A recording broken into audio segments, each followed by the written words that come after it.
Dear God, we take this time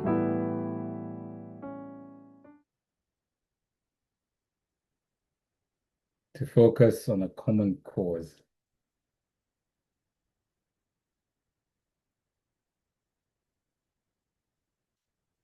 to understand your character,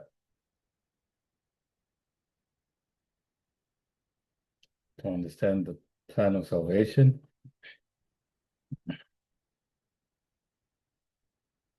to understand the kingdom that is being set up.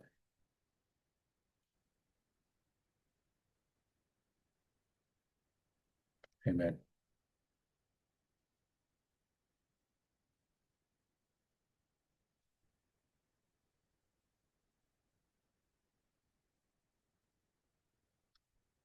Okay, so this is my second study for this weekend.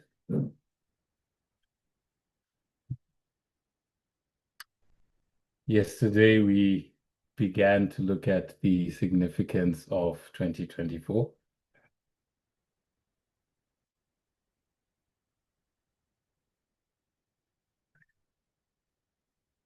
And the reason for this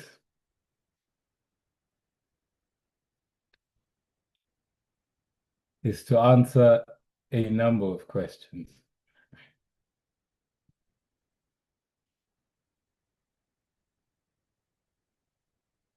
I mentioned the question concerning the repeating pattern.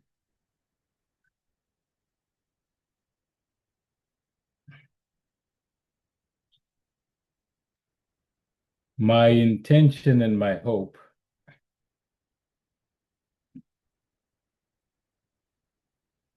is that by exploring 2024,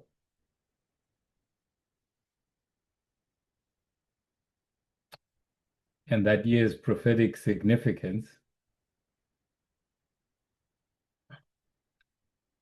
we not only answer that question,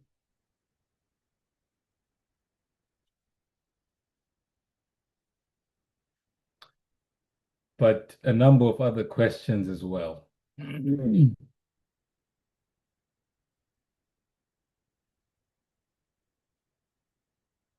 Because as I understand it,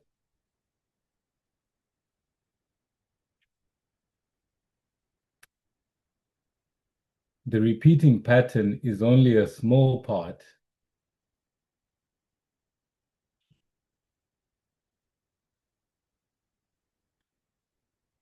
of what has been done away with.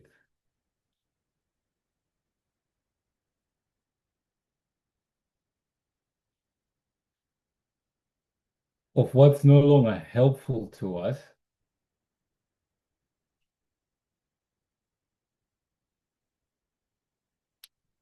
in trying to understand the plan of salvation.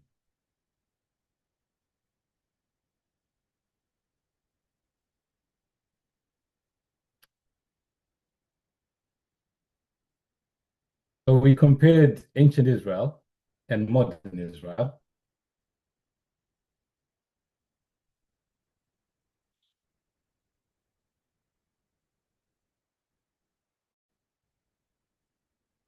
We discussed how ancient Israel had a limited understanding of God's law.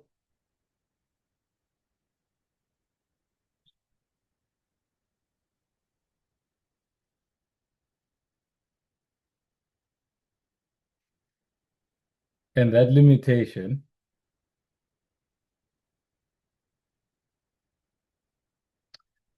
forced God to relate to them in a certain way.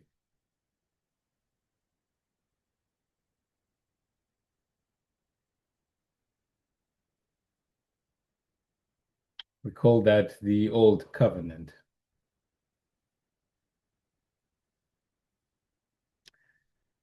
And the purpose of the Old Covenant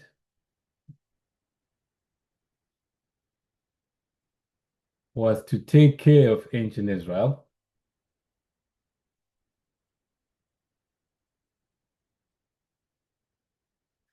help them to grow up,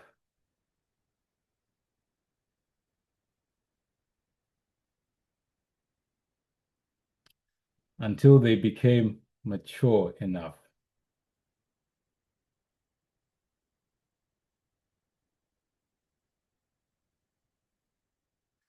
to have a more complete understanding of God's law.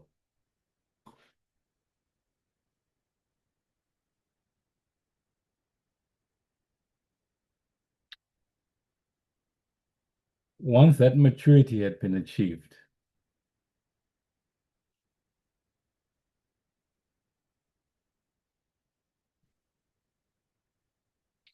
and remember, we are not discussing the maturity of individual Jews.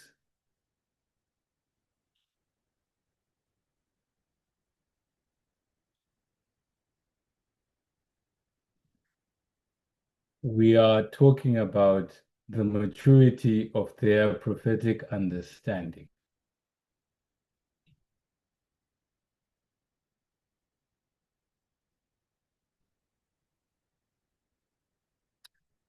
Once that point had arrived,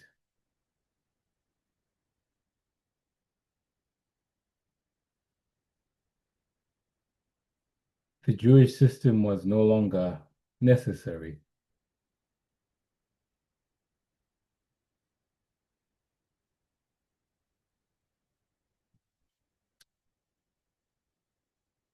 To put it bluntly,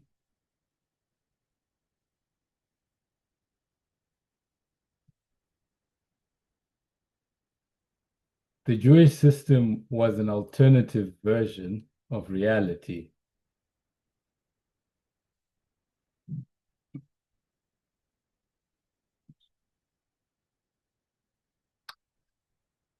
It was a really childish version of how the world works.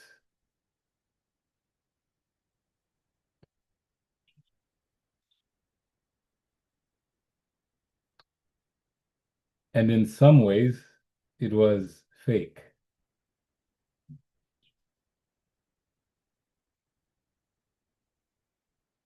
It was not real. No king was coming to sit on David's throne.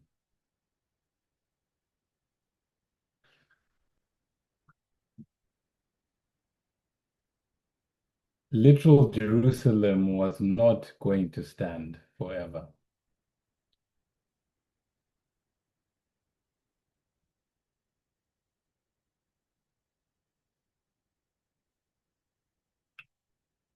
But God used that language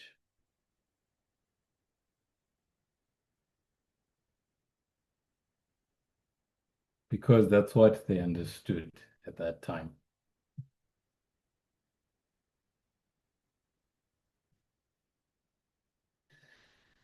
When the fullness of time had arrived,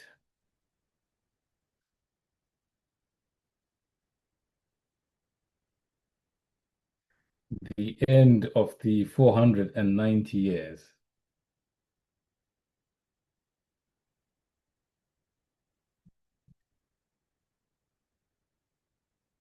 then that entire Jewish system was to be set aside.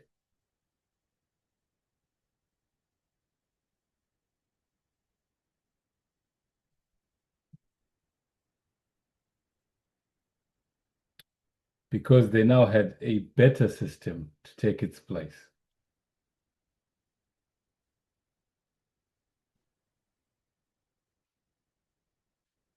A more universal system, a more equal system.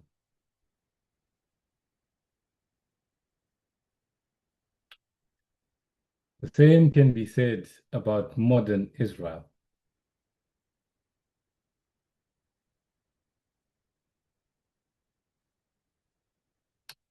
The Adventist and Christian perspectives of the end of the world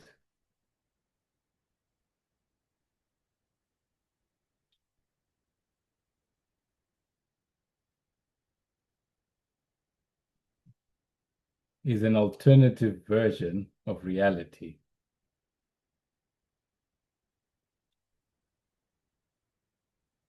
The Adventist and Christian perspectives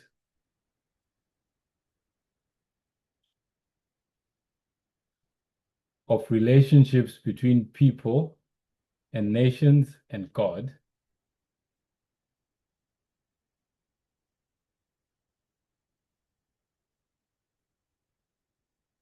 The perspectives are childish and in some ways fake.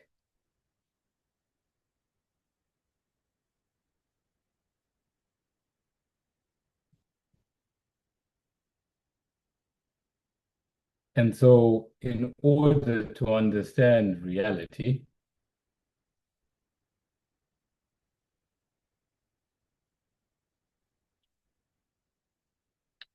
like ancient Israel,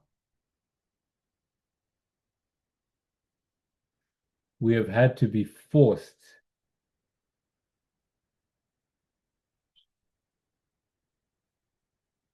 to come out of our Christian bubble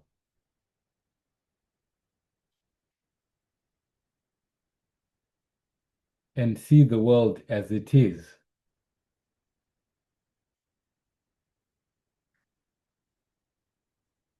not as we imagined it to be,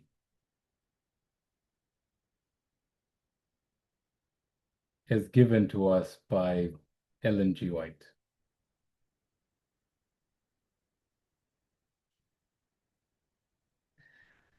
Yesterday, I took time to explain why I think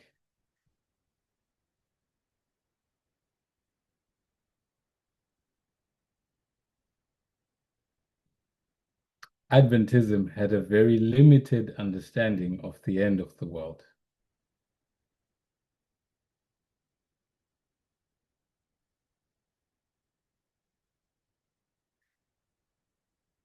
It's because they still thought the world was a Christian world.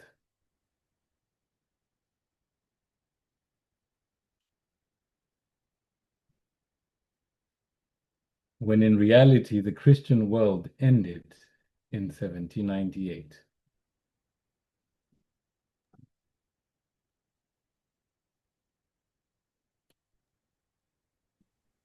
The French Revolution, the capturing of the Pope, what that represented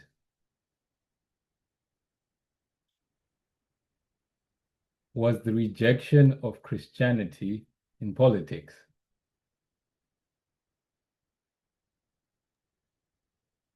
Sorry, Blessing, are you writing something? Because we don't see. We see your screen, but if you are writing something, we don't see. Ah, I'm not writing anything at the moment. Okay, sorry. Just to No, that's confirm. fine. That's okay. So 1798 was a repudiation of Christianity in government.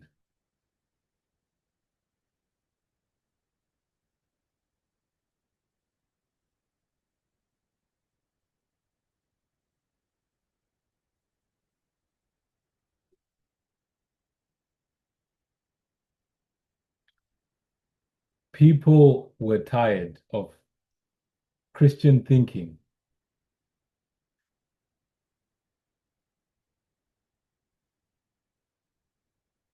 shaping their world and how they should behave.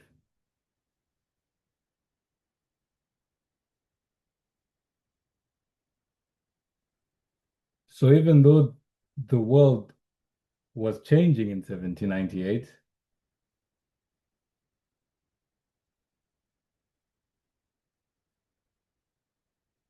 most people maintained a Christian worldview.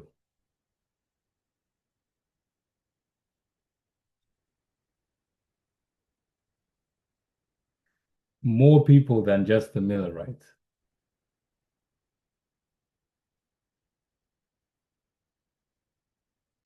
And I think this is why there's been a tension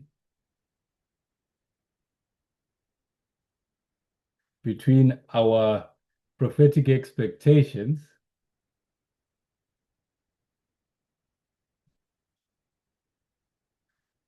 and the reality,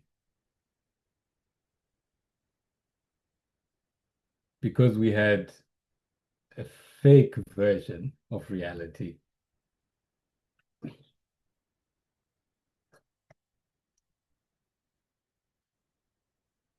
But this is why this movement was raised up,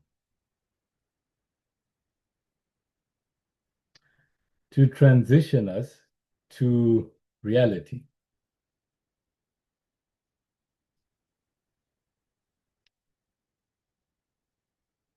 A consequential teacher among us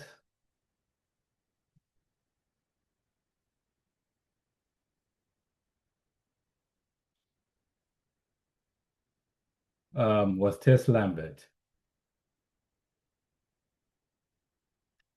And what she did is begin this shift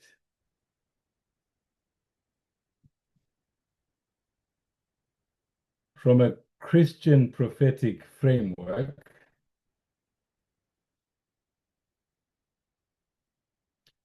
to a more universal one.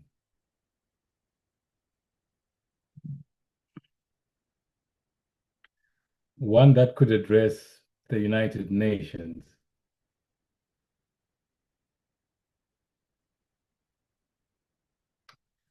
One that could speak about China.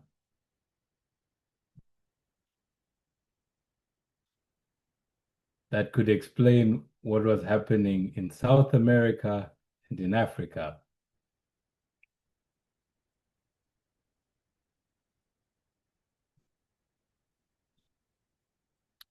Really the changes that are happening all over the world.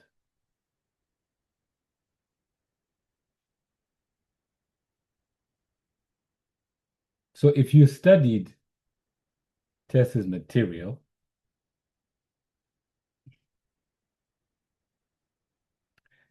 and if you remember a lot of what she taught, then these current studies will make sense.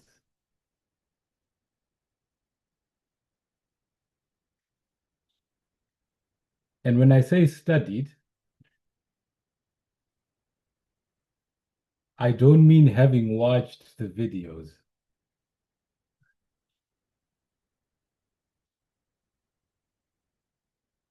Or participated in the Zoom meetings.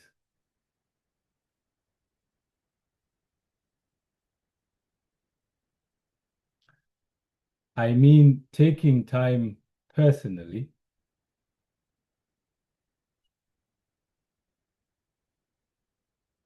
to look at those things and see if they were so.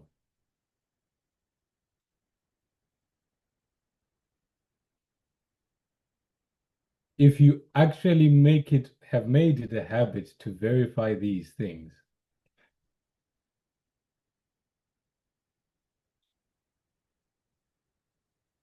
it will be easier for you to understand what's being said now.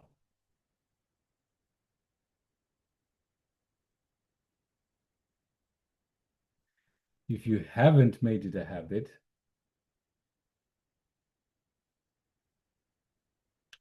then it will be much harder for you to understand what's being said now.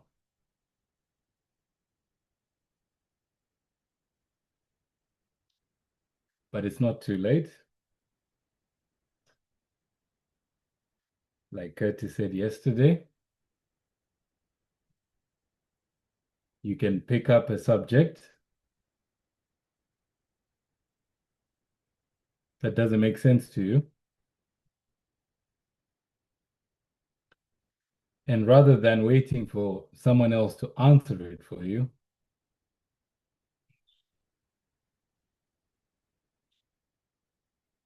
explore the subject.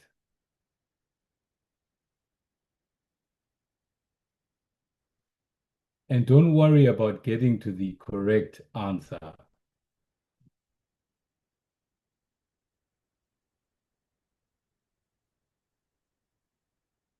It's the journey that changes you.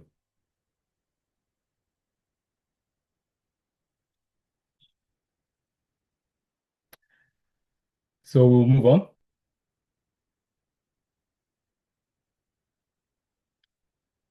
We spoke about the focus shift in 2024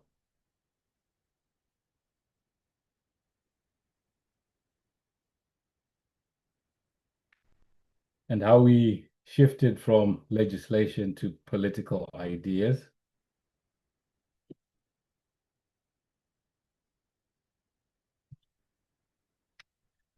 Particularly political ideas about how the world should operate.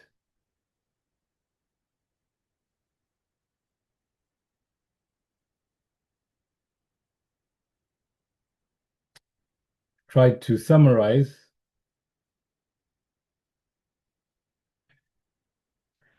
how the old world worked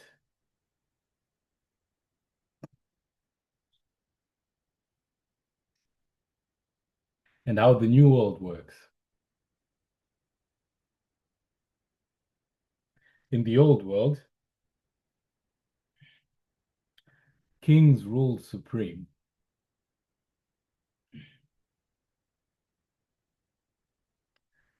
They would change the world through law or through war.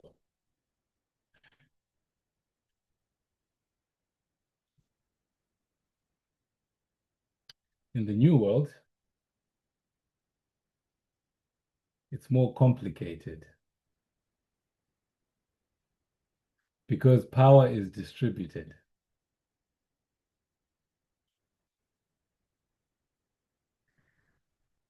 So I put three circles to represent the distribution of power.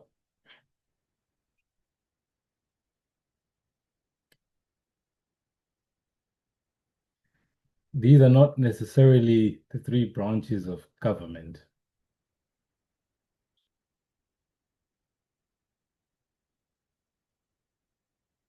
One could be government, the other one could be academia and media.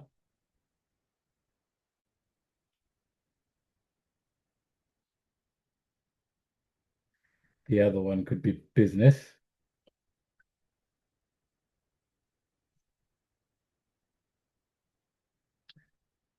And there could be others.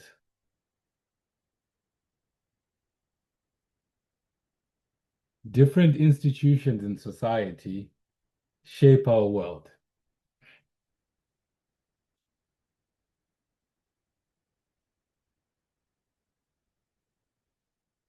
And this design was intentional.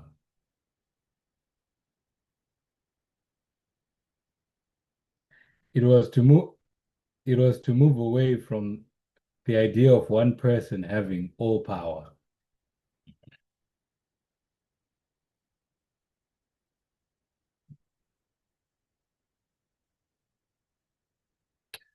So as a result, if change needs to happen,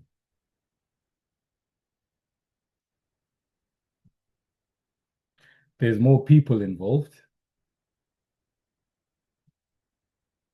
And so you have to discuss. You have to strike deals.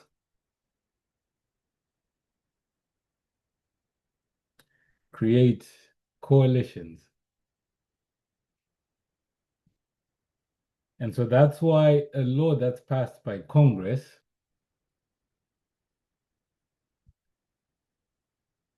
as important as it might be,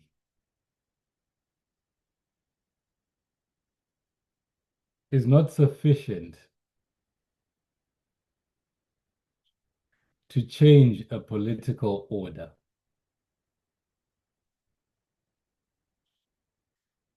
So the studies done by Terry Lambert on QFMG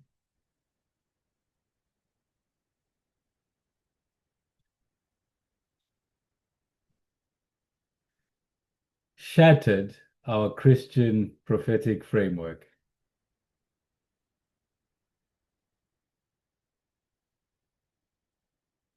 Showed that it was no longer sufficient to explain the end of the world.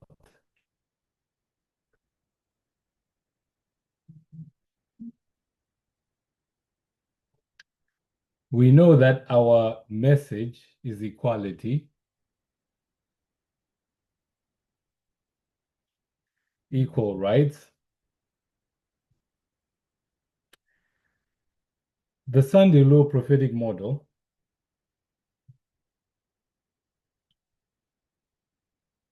focuses on Christians,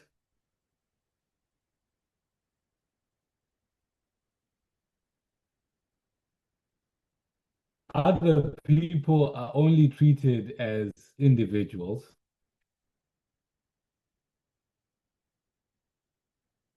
and there's no full clarity about what will happen to them.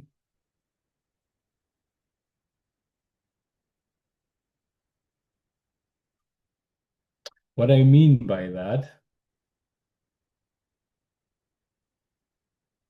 is when a question would be asked,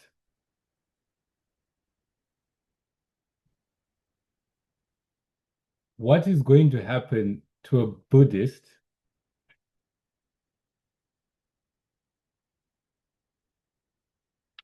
that doesn't know the Sabbath truth?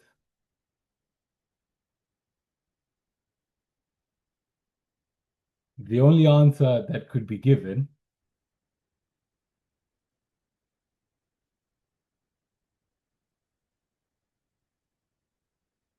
is they'll be judged according to the light they have.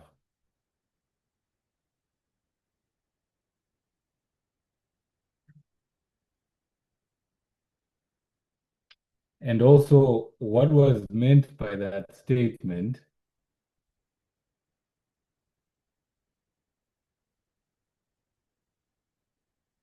is that God will do the judging.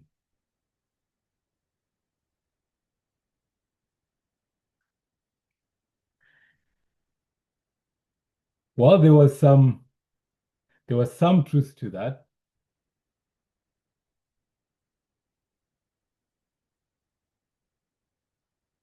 that people's experience would be considered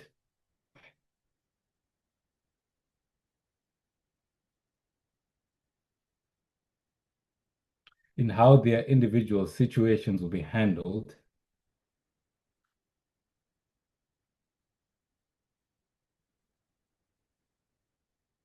It was a very limited understanding.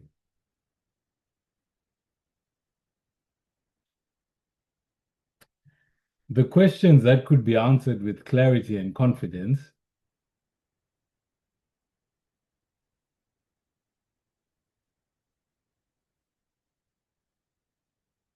are the ones that related to the Christian world. What would happen to Christians that don't accept the Sabbath truth?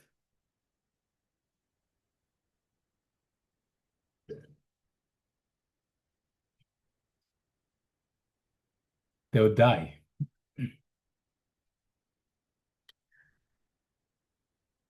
What would happen to those that haven't had an opportunity to hear?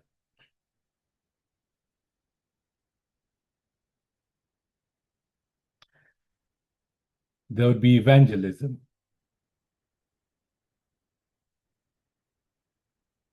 the loud cry. So there was a lot more clarity about Christians and the Christian experience.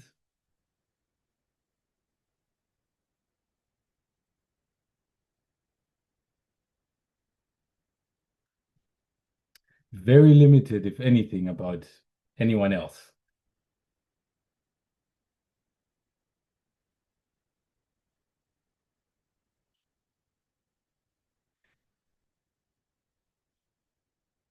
And when it came to institutions like governments,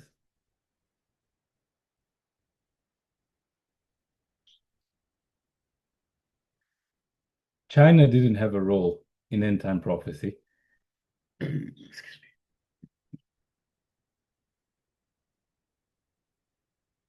we wouldn't talk about it.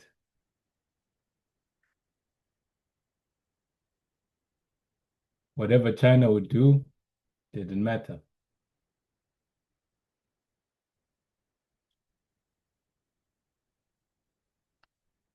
But if you ask anyone living in the real world today,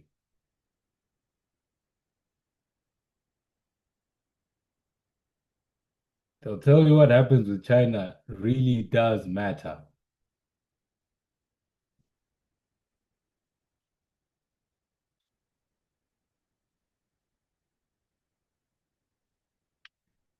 My point being,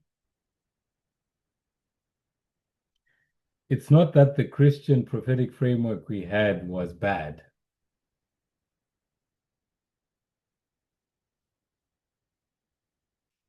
My point is, it was very limited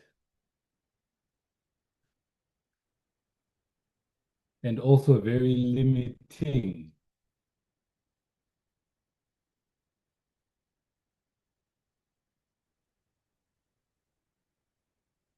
There's many things we would not be able to see or understand.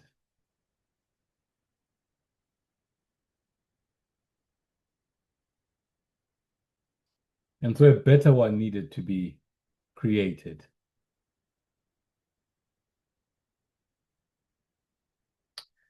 So we made a step forward with the shift from Sunday to gender.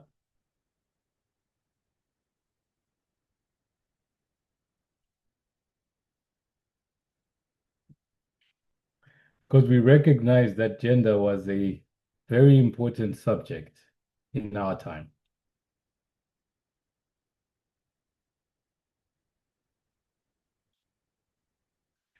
But depending on how you looked at this,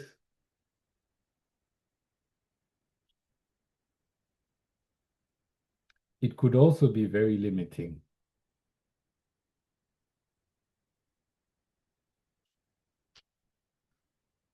Because you'd end up just focusing on women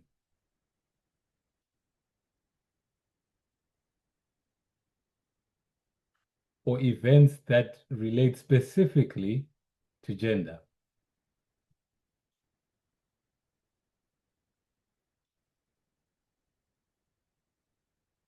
So events that have to do with geopolitics could easily be missed with that kind of model.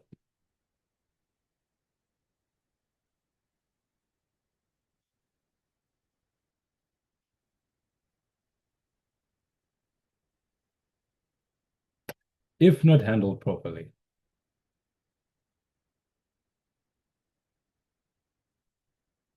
And the reason I say if not handled properly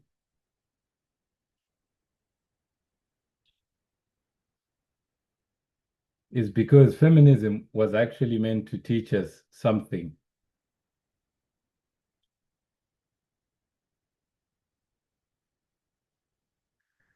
Not just about women's rights,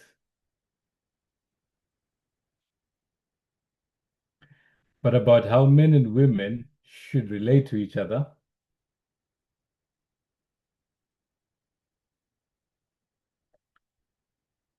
and about how governments should relate to each other.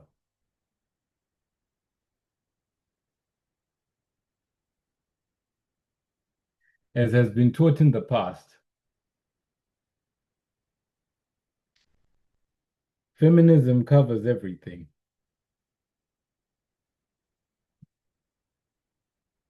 just like its opposite counterpart, patriarchy.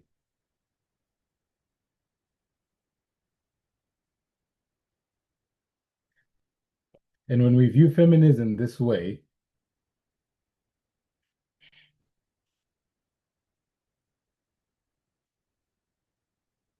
it's a complete framework that can explain our world.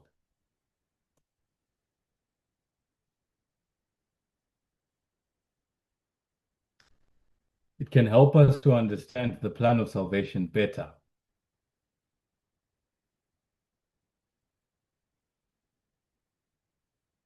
So when we would come to the Republican National Convention of 2024,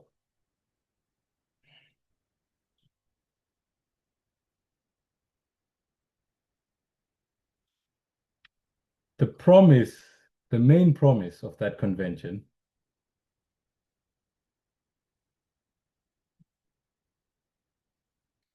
was to destroy the liberal international order.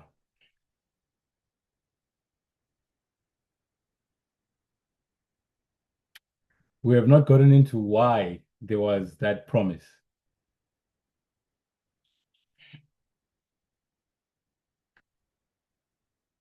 Because the party would not promise something that wasn't popular with the people.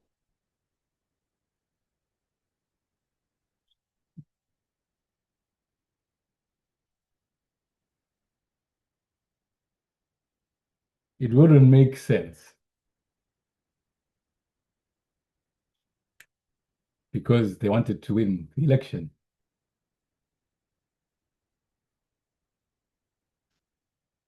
So the fact that they promised it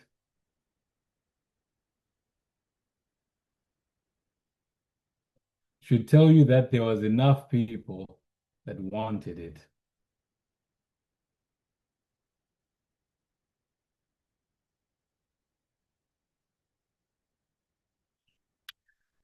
So I'm suggesting that the rejection of feminism that we were supposed to see at the Sunday law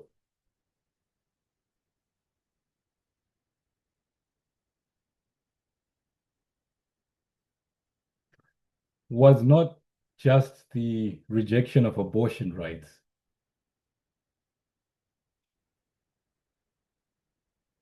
or gender affirming care,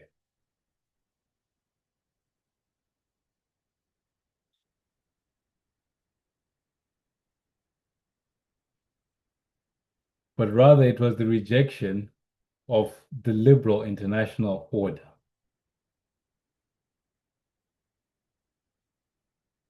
The order that says, let's live together in peace,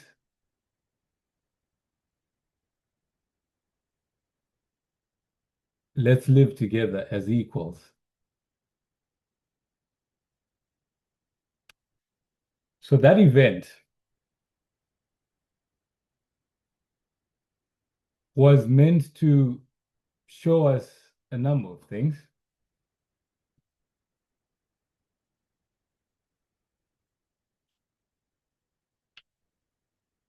So first, we're supposed to see that this is an issue that covered everyone.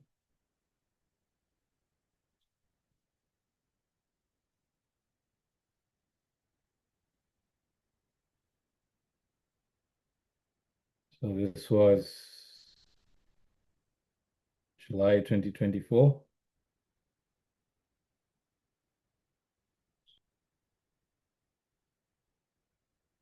The RNC.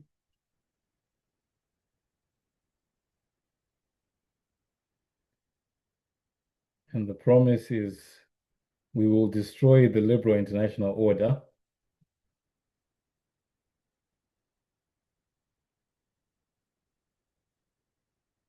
And I'm saying it affects everyone.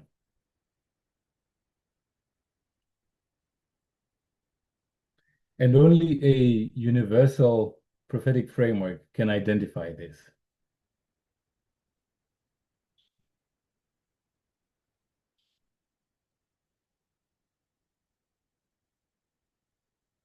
So we move from a Christian one to a universal one.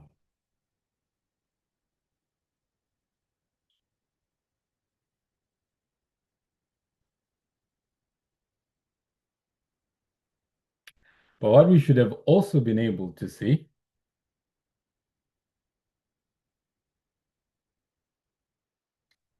is a clue of what our work is.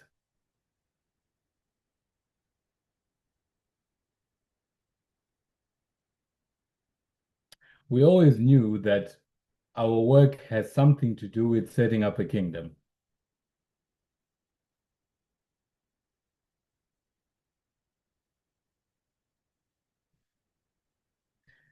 That's not anything new. But what we thought is that what's being set up is a Christian kingdom.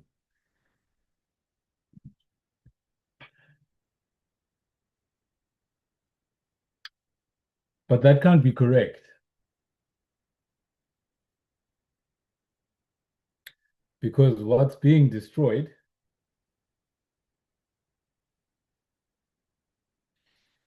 is not a Christian order. that only deals with the Christian world. It's an order that affects everyone,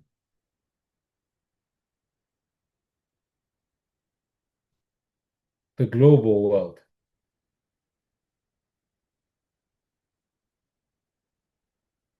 So what replaces the liberal international order set up by the USA?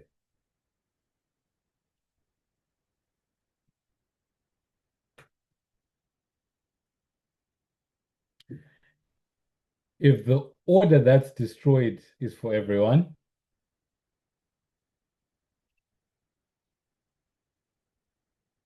then what replaces it must be for everyone,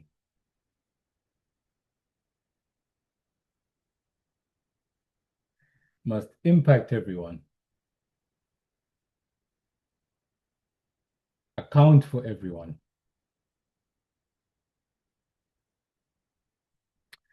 And I want to suggest that it wasn't the responsibility of Donald Trump and his movement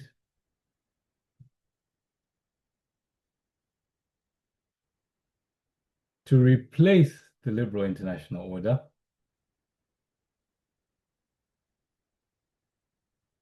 It was their prophetic responsibility to destroy the existing one.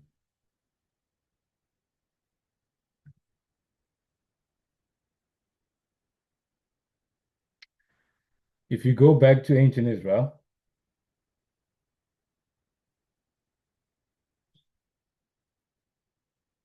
this is a progressive work.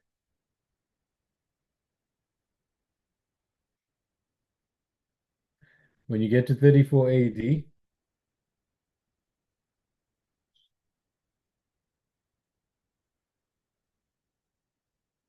you have a shift from the Jewish to the universal.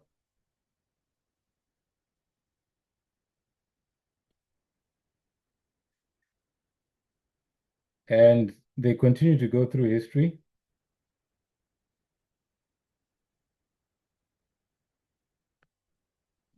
History continues.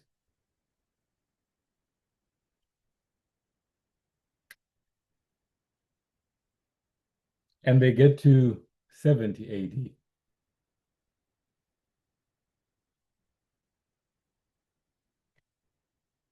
And we know what happens here is the destruction of Jerusalem and the temple.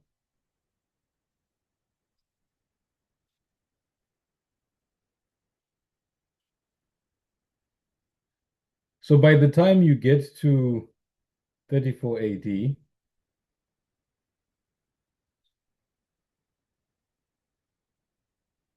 I'll say it this way. Jerusalem is marked for destruction.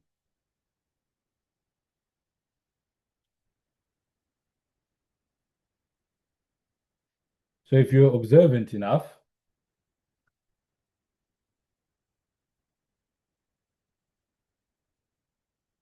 if you're a good student of prophecy,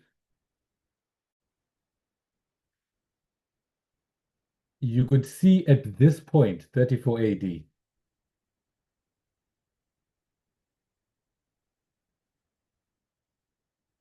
that Jerusalem is going to be destroyed,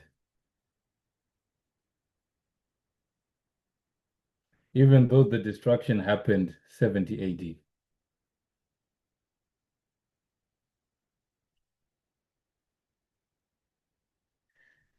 And the Romans fulfill that responsibility.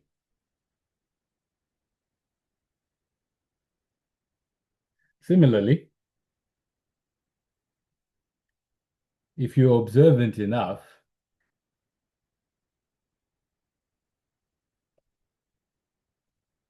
you could have seen in 2024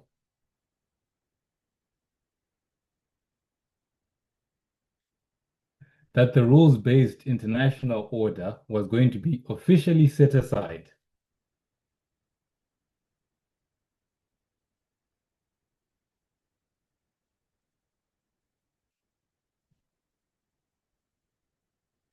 So by the time you would get to January of 2026,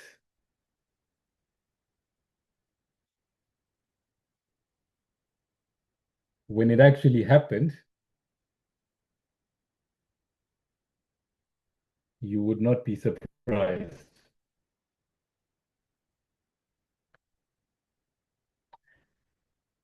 Venezuela is just a proxy for that development.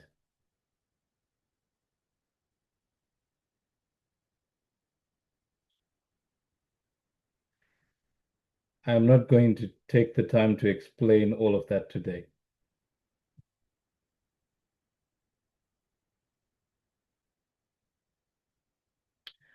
So the point I'm trying to make right now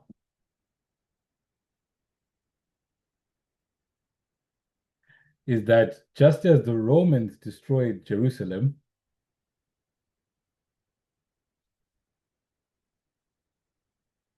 it has been the responsibility of the Seventh Kingdom under Trump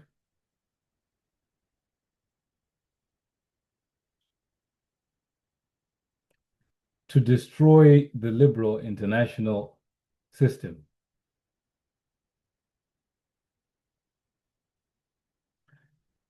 This work continues to happen.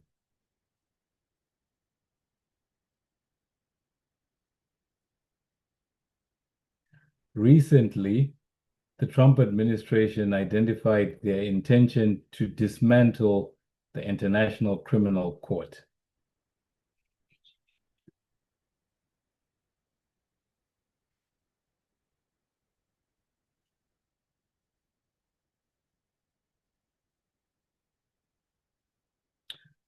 So there's many institutions being turned upside down.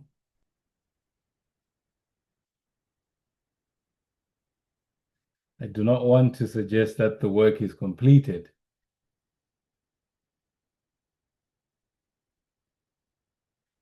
But the important turning point did happen.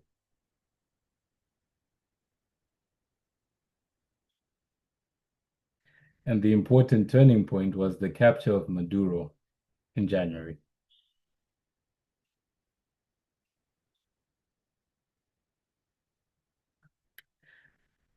But the work of replacing what's being destroyed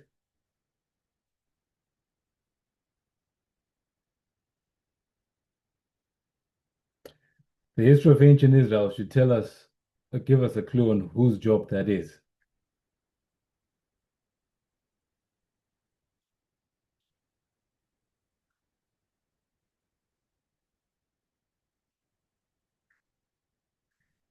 It was the Christian church's job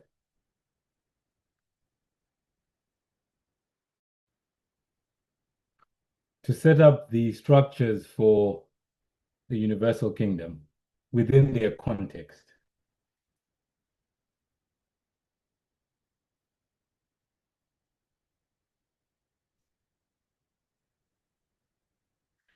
And therefore, it is the responsibility of this movement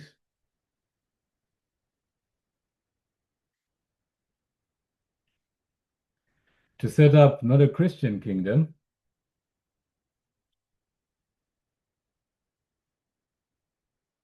but a universal one.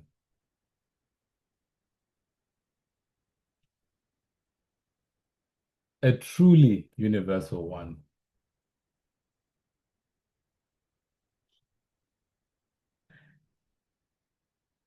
And this was also made evident by our understanding of equality under the law.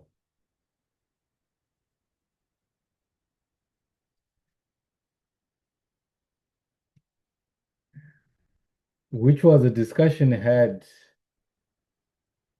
in Slovakia in July of 2024.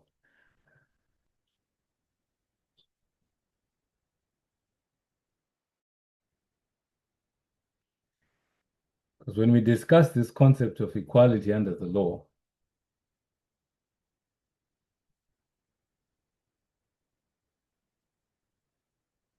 it includes what Curtis has been taking us through.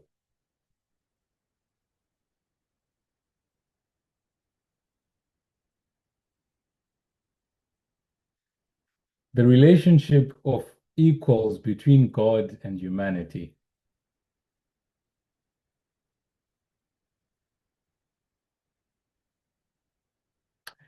And if we are equal partners,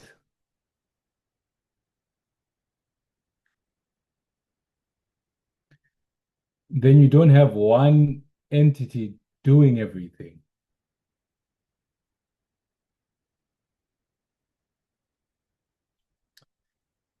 In our Christian model, in our Christian understanding,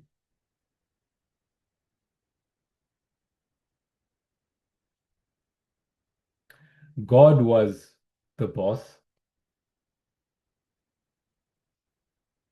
God is going to do all the judging.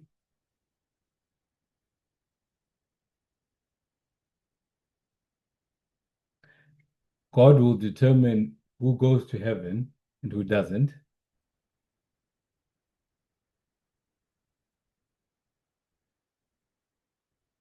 And God will set up the kingdom. All we need to do is just obey. Obey what God says. Don't question. Don't think about it. Just obey. I want to say strongly, this is not what feminism came to teach us.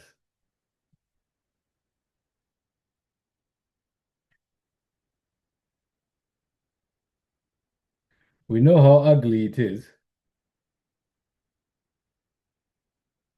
now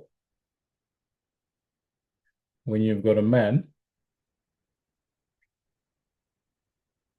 who will tell a woman what to do and how to behave. The woman can't think for herself, cannot make her own decisions, is not an equal partner with the man.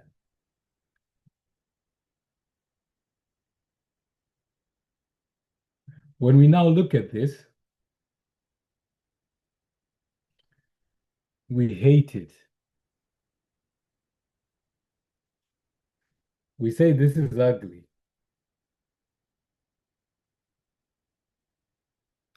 and it is. But most of us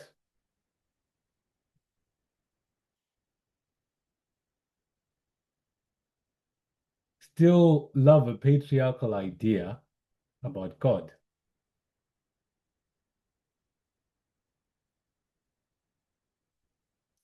where God is the superior and humanity is inferior.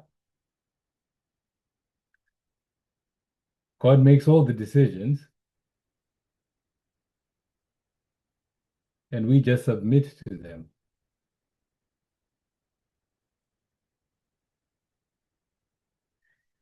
If we're to be honest to ourselves,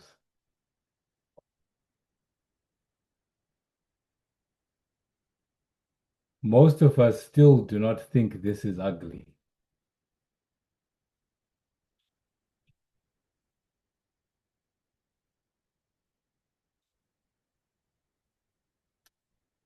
But it is. What we think is ugly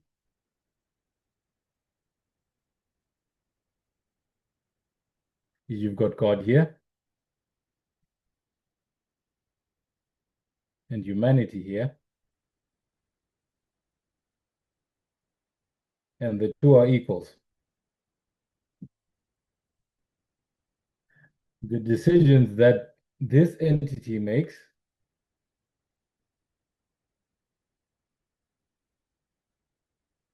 are as important and binding as the decisions that this entity makes.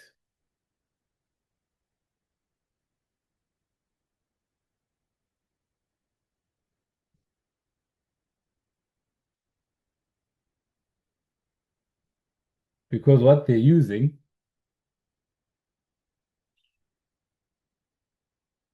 is the same understanding of the law.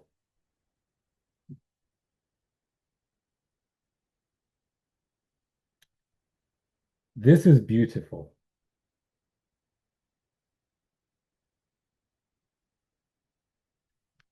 and I can hope we can all see that.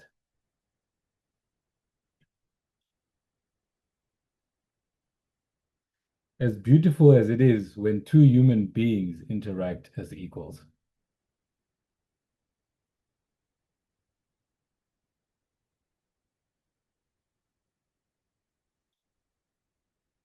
So, no, it's not God's job to do all the judging,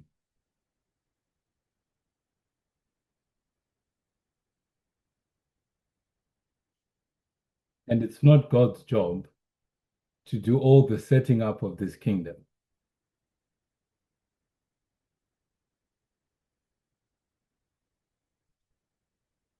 We have the responsibility to do a lot of that.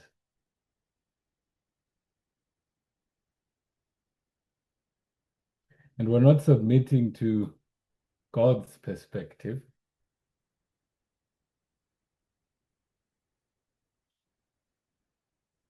because we have all the information we need to understand the law. We can just look at the law and make a decision. We can answer the questions. What's going to happen to this person or that person?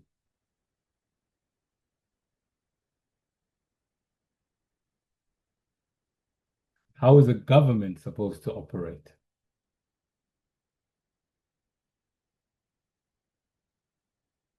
How is it not supposed to operate? This is the new covenant, the one where the Bible says,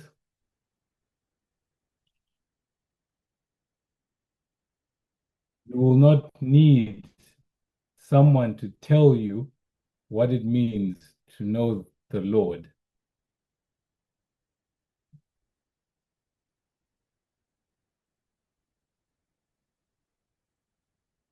The promise is all will know God.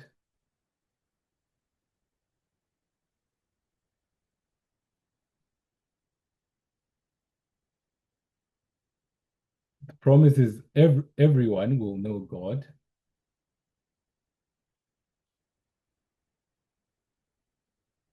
which really means everyone will know the law.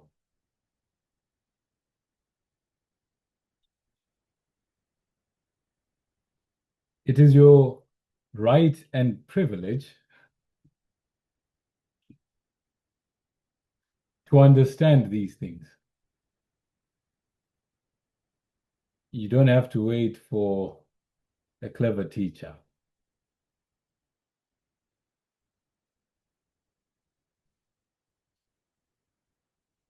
to tell you what to believe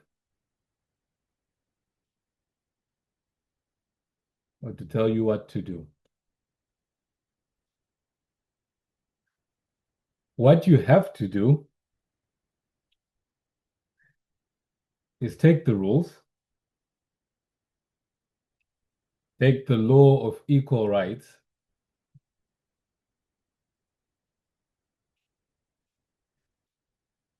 and use it to measure everything that you see.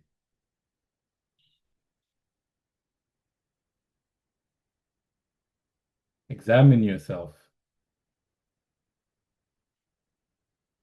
Examine your belief system.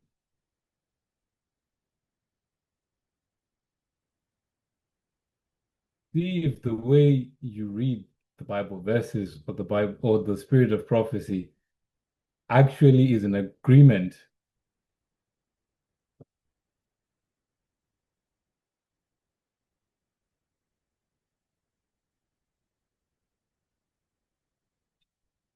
whether the way you read is in agreement with the law of equal rights.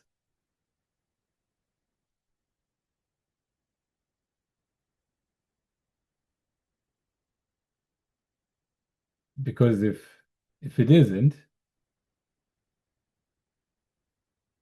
then you know that thing is not useful to you anymore.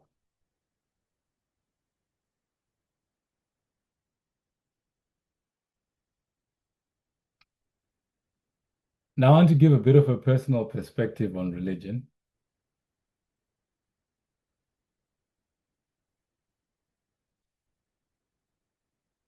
because we've spoken quite a bit about Judaism and Christianity and Adventism.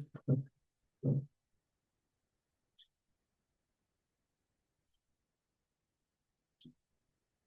I'm going to give my perspective, what I am saying, at least, so that it's clear.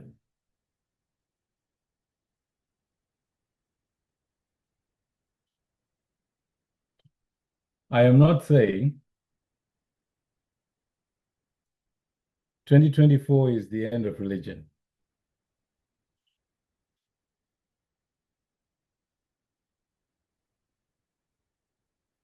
So it's not the end of religion.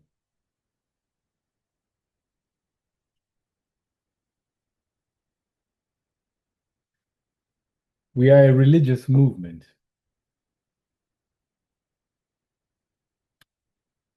We have been, and we still are.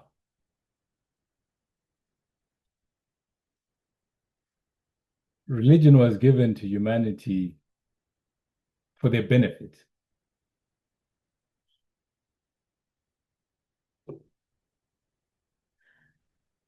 Religion helps to minister to a number of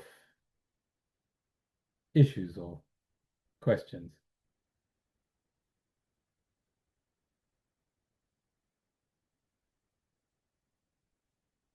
Questions about identity,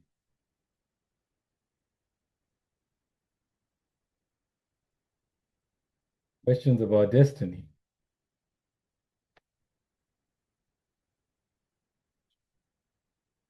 even issues to do with community.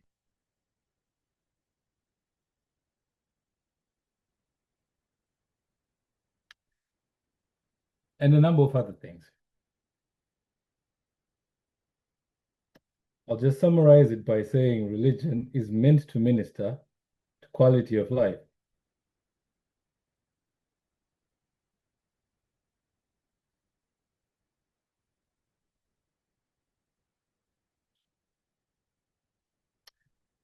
Human beings are pattern seekers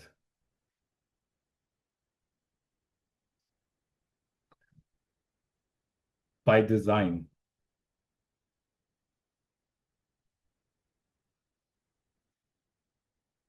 We constantly try to make sense of ourselves and of the world around us.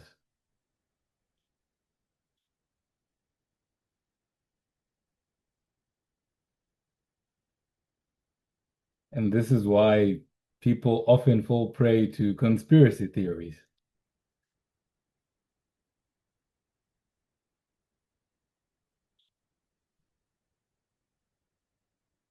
because they're looking for answers. Even atheists have a religious framework.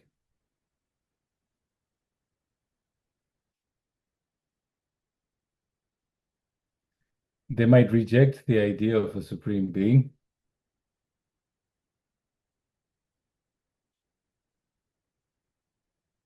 but they still have ideas about who they are,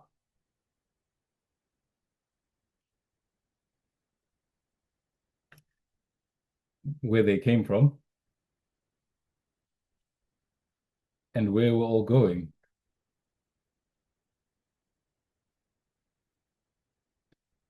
Atheism meets the bar of a religion.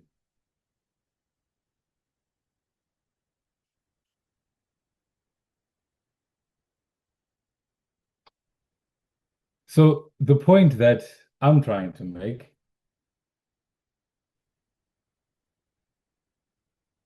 in fact, before I say that,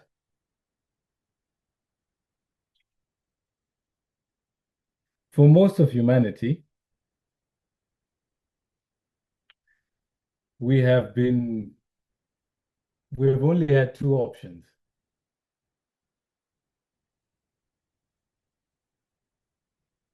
Option A is accept a supreme being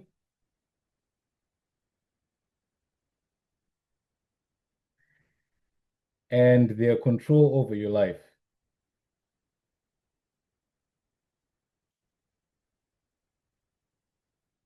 Absolute control over your life.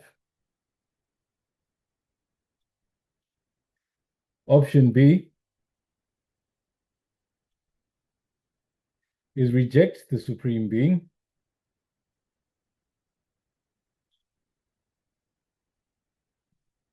and just live however you want.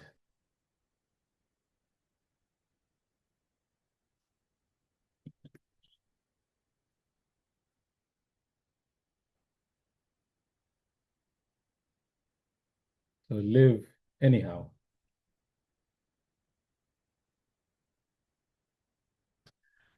So both options have been tried by humans.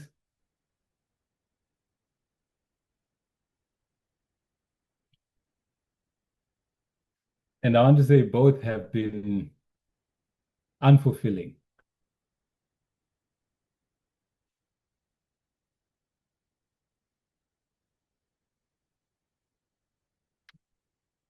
With option A,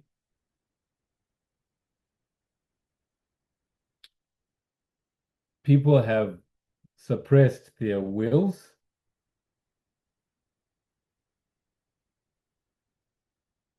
and their emotions against their design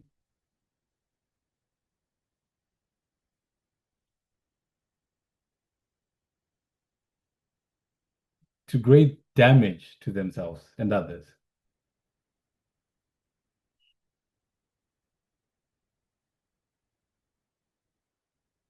Whether these people have been in mainstream religions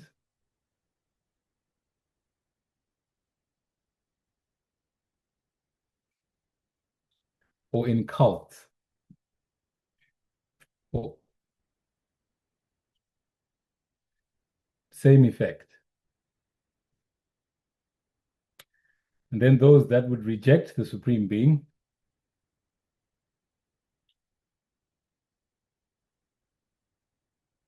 have had to live life,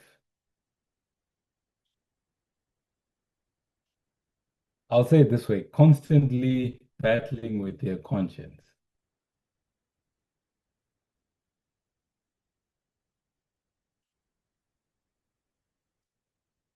So they do what they want, but at the back of their mind,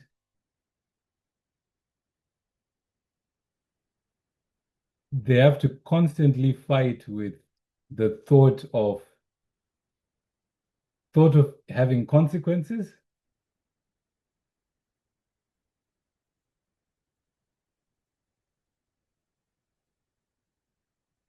or thoughts that might suggest that a supreme being actually does exist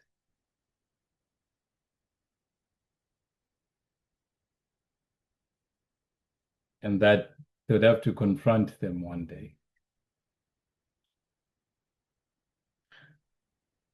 So they might not believe that, but I'm saying they have to actively work to fight any hint of that.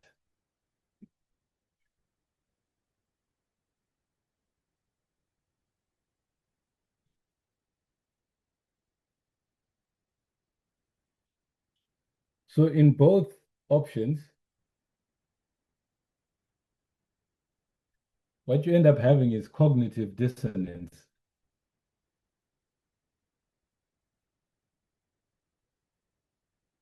This is something that's been taught in the movement for many years now.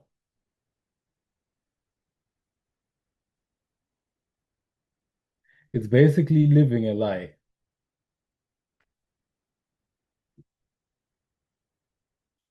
You lie to yourself one way or the other.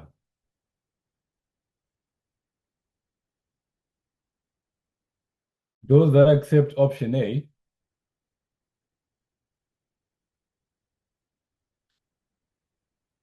lie to themselves that either they enjoy what the Supreme Being is telling them to do,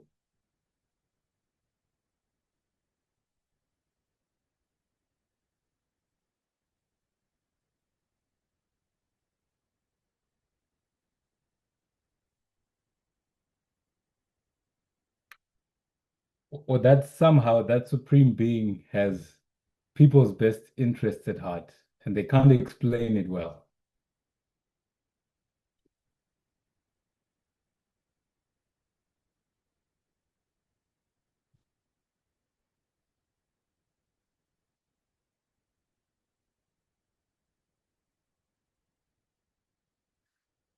Whatever the case, there's a contradiction between their belief system and their experience.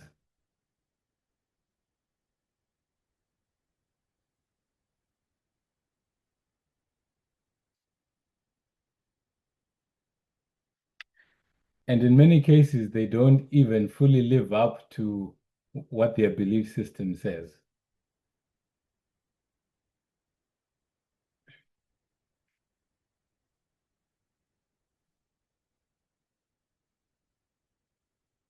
There's also a contradiction with those that accept option B,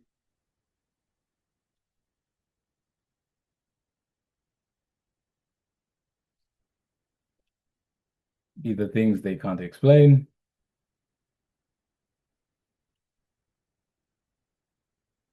or they just live their lives without a meaningful framework.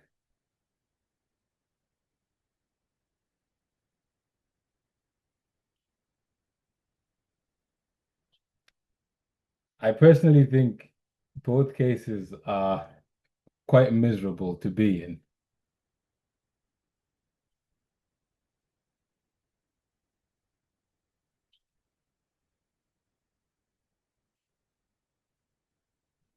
But one thing I will mention is that those that accept option A are just entirely living for their survival.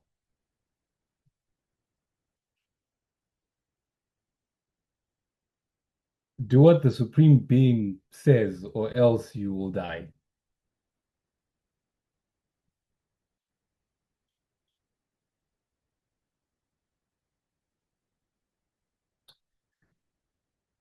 Those that are in option B,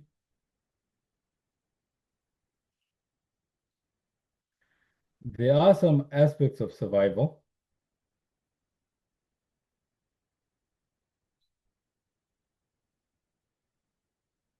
but they also take a step closer to happiness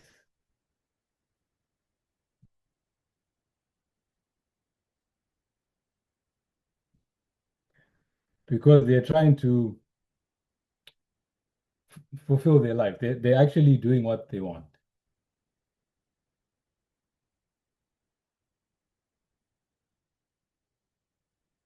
But I'll just say something's missing.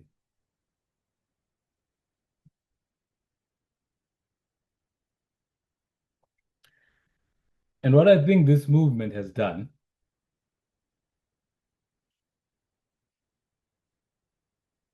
which I don't think any other institution on this planet has,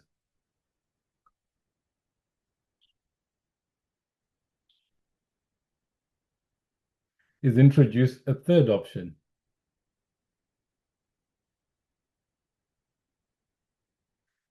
A supreme being exists,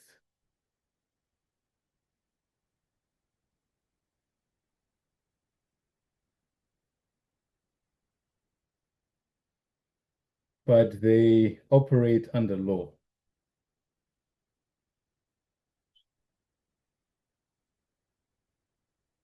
under the law of equal rights.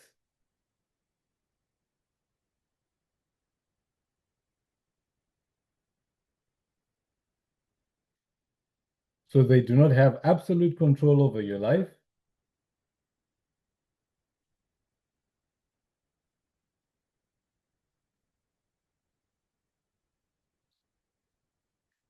but also have the responsibility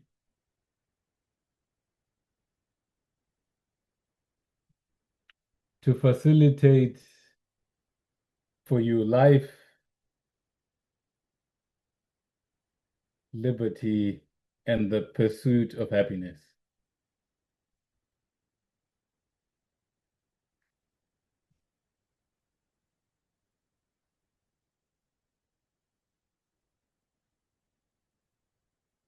And I think that's a unique model.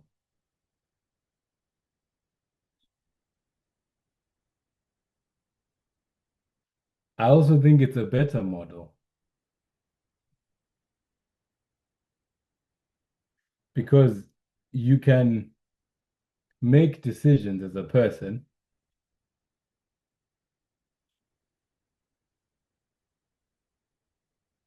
knowing that a framework exists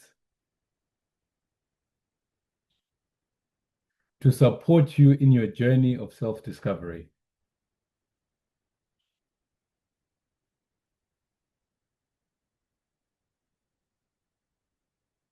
And a framework that will help you to know how best to live life.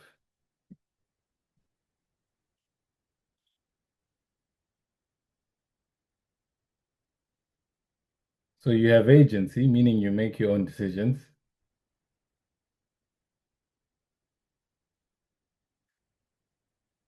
But it also teaches you that good relationships,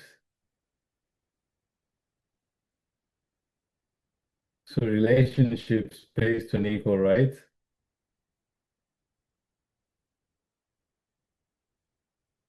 are the best for happiness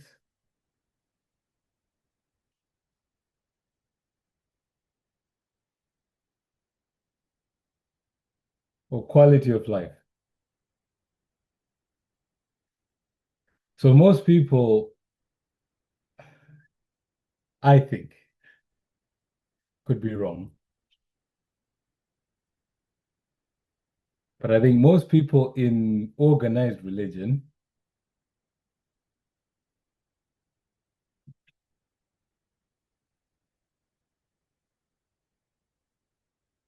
and that includes most of us,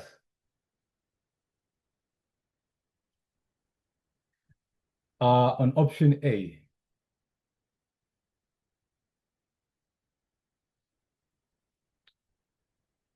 The reason why we are in religion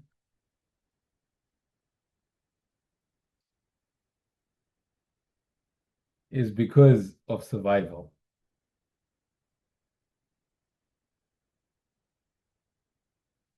We want to avoid death.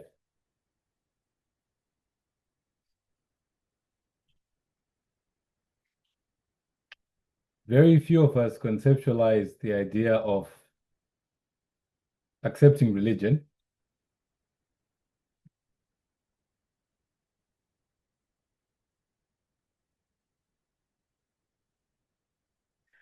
purely because that religion ministers to our happiness.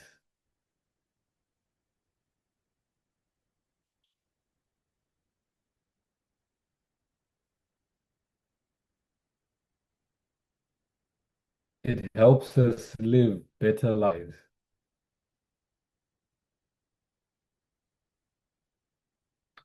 What makes me suspect that most of us are on option A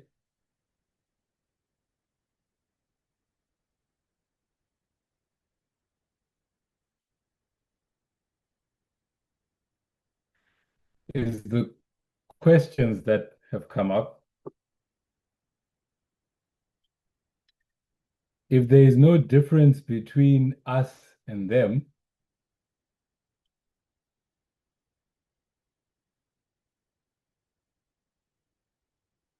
then what's the point of being in this movement?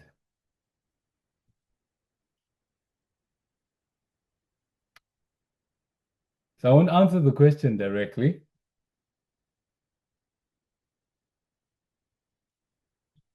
I will not.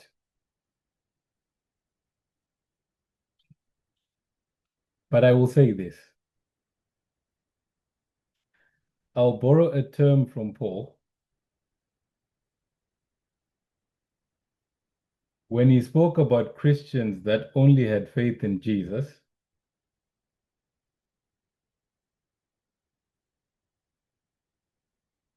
for this life. He said, if only in this life you have faith in Jesus,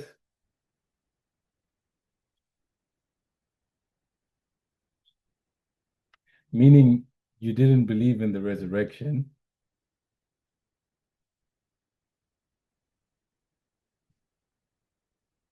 you are of all people most miserable.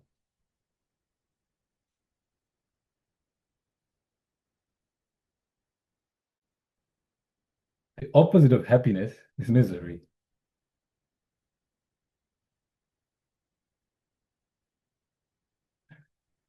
And if only to avoid death you are in this movement,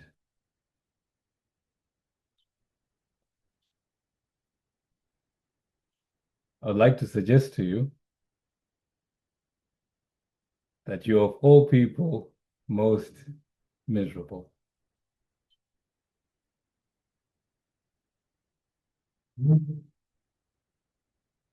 And I'm not saying this in an insulting way. I hope we'll actually take time to reflect. If being in this movement, just for the sake of it, doesn't make you happy,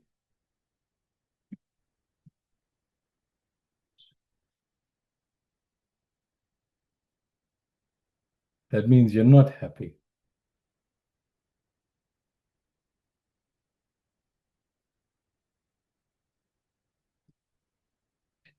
And I think it would be important for you as a person to actually reflect on that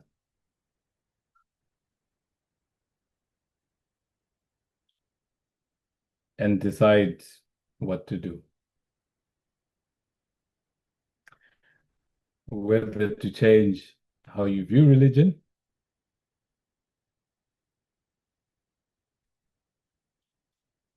how you understand the plan of salvation,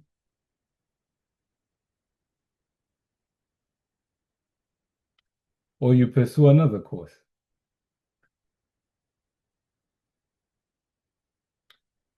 But the last thing I would like to say in closing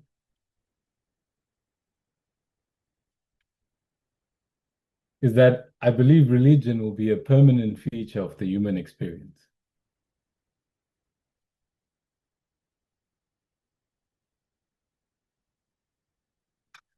Just like culture. Toxic cultures will be destroyed for sure, but as long as humans exist and they live together,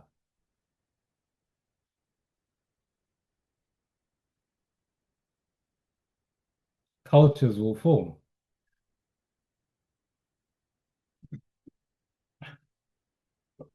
In a similar way, toxic religions are being destroyed and are going to be destroyed.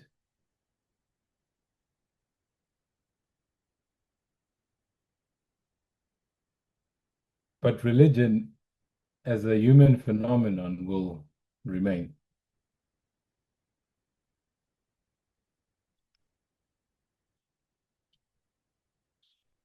And I think this movement is providing a template for what healthy religion looks like.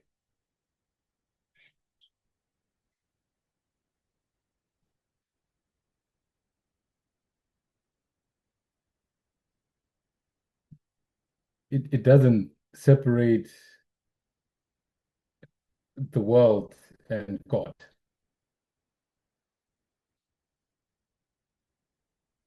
So God looks at the church one way and God looks at the world another way.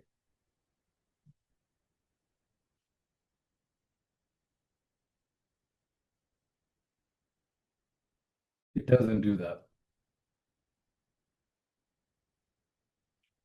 It looks at things in a cohesive, universal way, as was meant to be at the beginning.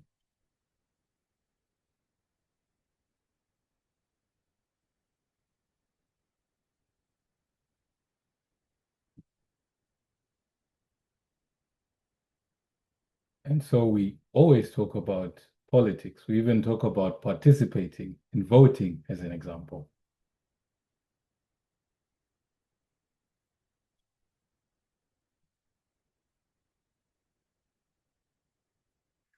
But another important thing that I think this movement teaches us or provides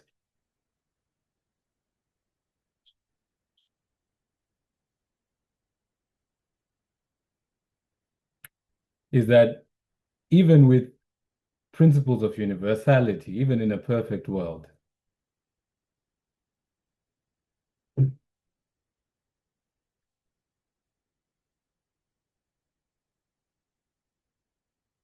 so heaven is not going to be a Jewish heaven.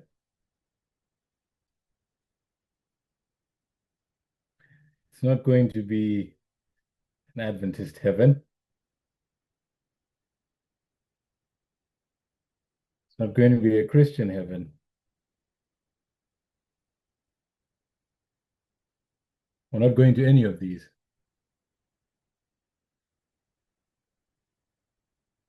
So we're going to a universal one. But even in a universal one,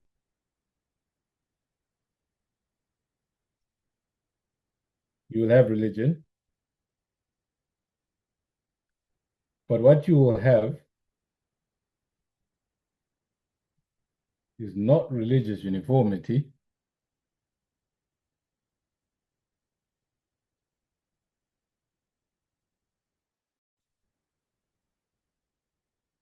but religious diversity. As was taught a few weeks ago, human beings will never see things in exactly the same way.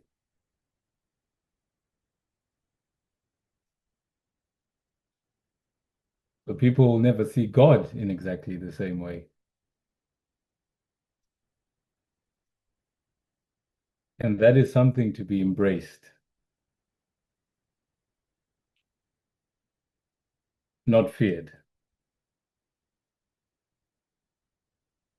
So I hope it will be clear to you all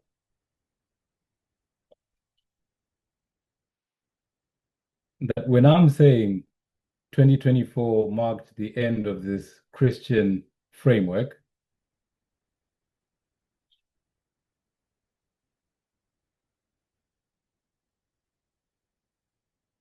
Christian ideas and institutions,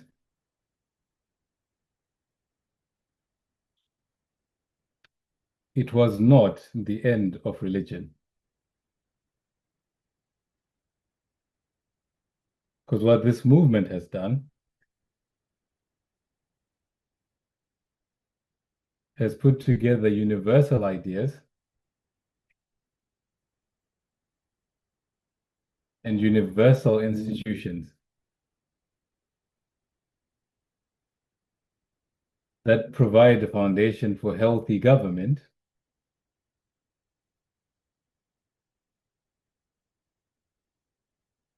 and healthy religion. We'll continue from here next time. Let's pray. Dear God, we're grateful that we have the opportunity to be in relationship with you.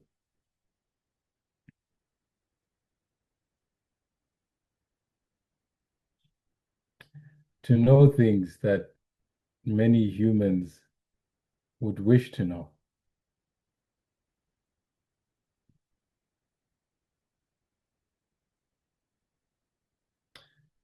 I pray that we see how privileged we are.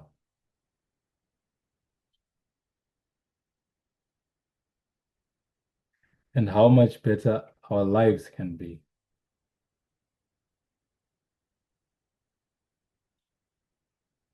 Even in this present world, full of pain and equality. We can truly be happy.